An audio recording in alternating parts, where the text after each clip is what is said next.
Hey everybody, KMO here, and last night's total throwaway video has over 600 views at this point. My typical video has sometimes less than 50 views by the end of the first 24 hours. So for that and for no other reason really, I'm gonna do another one on the most recent episode of Game of Thrones. This is Season 8, Episode 5, The Bells, which is... I know it's a tragic episode title. It's meant to highlight the fact that the bells were supposed to be the sign that the battle was over, that that Cersei's side had been defeated, and that it was time to cease hostilities. And really, the bells in this episode were the sign for Daenerys Targaryen to go on her murderous rampage, and not just murderous, but mass murderous rampage. Basically, she just went full berserker, full crazy ass Targaryen berserker, and it can't be a total surprise, and you can't be totally pissed off about it because we've seen it coming. I mean, there have been hints dropped for years now that this was a possibility, and she has killed a lot of people, and she has grown rather comfortable with dealing death, executing people, for failing to acknowledge her authority. I mean, damn. So in evaluating this episode, and I haven't rewatched it. I've watched a couple of recaps. I've listened to some other people's opinions, but I've been working on a comic strip all day, and it's still not even done. I'm just not really getting much traction on this thing, but it's left me a lot of time to think about it. And watching the episode was unpleasant for me. It wasn't boring by any stretch. I mean, I was definitely fully engaged with it, but it was not a good feeling that I had watching it. And a couple times I thought about turning it off. And there's two things that need to be teased apart. There is the unpleasantness of watching an episode like this where characters that we have a lot to invest in are failing. And watching an episode that we're frustrated with because it's got structural and narrative problems. And both things are going on at the same time in this episode. So even if this episode were really well constructed, put together just perfectly, if Daenerys goes bad, which she does, it's going to suck. Emotionally, subjectively, watching this thing, it is going to be unpleasant. But, there can be unpleasant films that or TV shows that make you feel awful, that are really well done, and you look back on it and you think, wow, that was really good. This isn't one of them. This episode has got some serious problems, and really the whole season does, and I have to agree. I mean, really the last two seasons, where the showrunners don't have the books to draw from, and they're basically trying to, lay down that new pavement themselves. They're just not George R.R. Martin. These are two TV writers who, they have been presenting somebody else's material and doing a really good job of it, for several years. But now that they don't have that material, they have just a sketch of it, and they have to come up with they have to not just adapt something which already exists, but they have to bring it into existence, almost from scratch. They're just, they are not George R.R. Martin. They are just not, the author of A Song of Ice and Fire.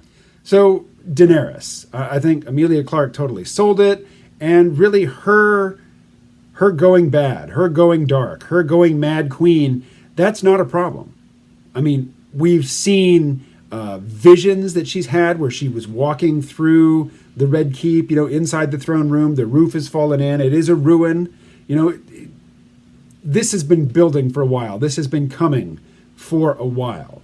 So this isn't some last minute, just shocker. And you don't have to like it. You don't have to enjoy it. You don't have to feel good about it. But, just Daenerys going bad is not a problem.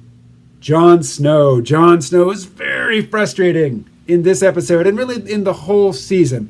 I just don't buy the romance between Jon Snow and Daenerys Targaryen. I don't believe that they love each other. The two actors don't really seem to have much chemistry. They didn't really have much time to fall in love in those first couple of episodes. I'm just not buying that aspect of it. And here Jon Snow is going full Ned Stark. I mean, his problem is he is so rigid, in his worldview and in his commitments and his honor, that he is just unable to reevaluate situations, and sometimes they need to be reevaluated. Yes, he loves Daenerys. Yes, he has bent the knee and pledged his loyalty to her, but it should be clear to somebody with their eyes open that she is not all there. And really, Varys, the spider, he was the person who was constantly evaluating and taking new information into account. And he was really the character who was asking, for the most reasonable change of viewpoint in the people around him. And they stubbornly refused for too long. And now I think both Tyrion and Jon recognize the mistake that they've made. But yeah, Jon Snow is being a typical Stark, stick up the ass, blockhead. You're going to get your head chopped off, or you're going to get burnt by a dragon. My hope is that Daenerys is going to tell Drogon to burn Jon, and that Drogon will refuse. But thus far, Drogon he's shown no qualms about spilling enormous quantities of innocent blood. So, maybe that's not a realistic hope. Tyrion, oh good God. Tyrion left half of his IQ over across the narrow sea over in Essos. He just, since he's been back in Westeros, he has not had the full toolkit of Tyrion Lannister mental tricks and, just... Tyrion has been so good in the past at reading other people, of knowing what's going on in their heads, of knowing what other people want. I mean, he used to ask the same question to every new character that he would meet. What do you want? I can't really bargain with you. I can't really offer you anything until I understand what motivates you. And, where has that gone? How is it that he's gotten so just befuddled by all of these events? I mean, he's always been the person who had to rely on his intellect because he didn't have, the physical stature to be a physical threat to anybody. He had to outthink everybody. He's been doing it his whole life. He has been weaving in and out of powers of structure and, orbiting around and sometimes tripping up and manipulating very powerful people his whole life. Why has he suddenly gotten so bad at it? That's frustrating. Jaime Lannister. So some people say that his going back to Cersei sort of undoes his whole multi-season arc of becoming a better person. And I don't think it does. I mean, I live in Vermont, rural Vermont. We have a lot of heroin addiction around here. And people get addicted to heroin. They get into a downward spiral. They do a lot of damage to their lives. And then eventually they have this moment where they say, okay, I'm going to do what is necessary to turn my life around. And they do the hard work and they get off of heroin and they stay off of it for years. And they start families and they start careers and they do really well and then they relapse. They just do. I mean, that's how it goes. So Cersei is Jaime's heroine and he relapses, goes back, ODs and dies. That I can totally live with that. The whole Euron Greyjoy fight on the beach, that was just dumb. I don't care about Euron Greyjoy, really. I mean, he could have been burnt to death on the boat. He could have jumped off the boat, escaping the cloud of flame, the billowing fireball, and then we never see him again, and I wouldn't care. I wouldn't care. I just don't care about Euron Greyjoy. So the less Euron Greyjoy we get in any given episode, the better, unless he's used really well. Like the episode in which he was first introduced and the episode in which he drowns and comes back and then he says, "Where are my niece and nephew? Let's go murder them."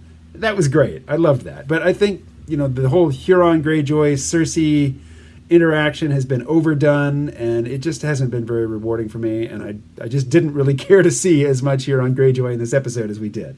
The whole Bronn subplot where Cersei hires him to go and kill Jaime and Tyrion, and then he shows up there and he's aggressive with him and he hits Jaime, or was it, he hit Tyrion, and he says, okay, you two survive all this, and then he withdraws and we don't see him again. I would just rather have never seen Bronn at all this season. I mean, his arc has been pointless. The only real reason for Cersei to hire him to go and have him assassinate her brothers is just so that he's not in King's Landing when it gets burnt to the ground and everybody gets slaughtered. But I think this season would have been just fine if we just never saw him. That would have been fine. We just assume he's somewhere else looking, to run some scam and score big and finally retire, and it's never going to work out for him because that's just not his destiny. And finally, the most frustrating treatment of a character in this episode for me is Cersei Lannister. What was her plan? When she taunted Daenerys, cut off Missandei's head right in front of her to enrage her. What was her plan? Was her plan to stand in the tower and completely deny the unfolding reality that Daenerys and her one dragon was more than enough to take out her special defenses and bring ruin? And to just stand there and engage in wishful thinking for, an hour of screen time? And then finally at the end, despair and say, oh, I don't want to die, and then have the roof fall in on her and have it framed in such a way that it's not even clear that she was killed? I mean, this is the end for Cersei Lannister? This character who, again, like Tyrion, has no ability to inflict violence directly. She has to manipulate people. She has to think her way through situations and stay several steps ahead of her opponents, which she has done her entire life. How is it that she cannot think or outthink Daenerys Targaryen, who's clearly not thinking at all? So Cersei, to me, and what's more, Cersei deserved to die a more horrible death. Imagine if Joffrey had just, like a piano had fallen out of the sky onto his head one day. He's just walking along and then boom, he's dead. That wouldn't have been satisfying. Imagine if Ramsay Bolton had just caught a stray arrow, in the Battle of the Bastards and just died. Like an arrow through the throat, he chokes on it for a few seconds and then he's dead and there's no justice. There's no Sansa standing over him watching him die. That's kind of like what we got with Cersei here. It was not... For Cersei to meet the end that she did, she had to be diminished as a character, significantly diminished in her capacities in order to come to this end. And there was no explanation as to why, she's just not that smart anymore. Other than the people writing this character aren't as smart as the person who was writing her originally. So, finally, Arya and the Hound going into the Red Keep. Arya is determined to murder Cersei Lannister. And the Hound says to her, hey, look, there is no hope for me. I've been committed to this revenge stuff for my whole life. There's nothing else. I am going up here to face my brother, and I don't have any intention of emerging alive from this situation. You, on the other hand, are a young woman with a lot of potential, and you should probably go and live your life. And she thinks, yeah, you're right, I should. And she does. Great, I like that. So, Clegane Bowl! Finally, the Hound versus the Mountain! It's beautiful. It's beautiful the way that it was framed and shot and staged. I thought the Mountain looked great when his helmet came off. I'm not sure if that was an actor or if that was a total CG character, but he looked more like Xandor's brother than he's ever looked before. And, multiple actors have played the Mountain, and they've looked quite different from one another. So this one, to me, he looked like he really could have been the Hound's big brother. And it was a great fight. But it deserved to be the centerpiece of an episode. And in this one, it's just sort of a, it's a piece. And it's an important piece, but it's only a piece. It's not the main attraction. It's not Clegane Bowl, which, we've been waiting for so long. But it was well done. That was one of the better parts of the episode. I'm happy with that bit. And I'm happy with the end of the Hound and the Mountain. Assuming it is the end, it better be the end. I have no patience for either one of them emerging from that multi-story fall into, a fire. Neither one of them should come out of that. If either one of them does, I'm irritated. So we have one episode left. I don't see how they can craft any sort of satisfying ending to this decade-long project now. It just seems like it's broken. It has limped across the finish line. It was gorgeous in the way it limped across the finish line, or is limping across the finish line. The actors are all marvelous. Everybody who builds things, makes things, causes things to happen, the affects people. I mean, it's all beautiful, and everybody is so expert at their jobs except the writers. But without the writing, I mean, all the rest of it is nice to look at, but it can't make up for the fact that, I don't know that this is the case, but I've heard this claimed time and again that Benioff and Weiss, they're just tired of Game of Thrones. They want to move on to their Star Wars project. So they're just looking to, rush this off the stage. And it kind of feels that way. I don't know that that's true. I have no insight into their, their minds, their mentality. I don't even watch the, the stuff that comes after the episode. But yeah, this show is not what it was a few years back, which is a shame because it's never looked better than it does now, but it has worked much better in the past. All right, tomorrow I will talk about something else.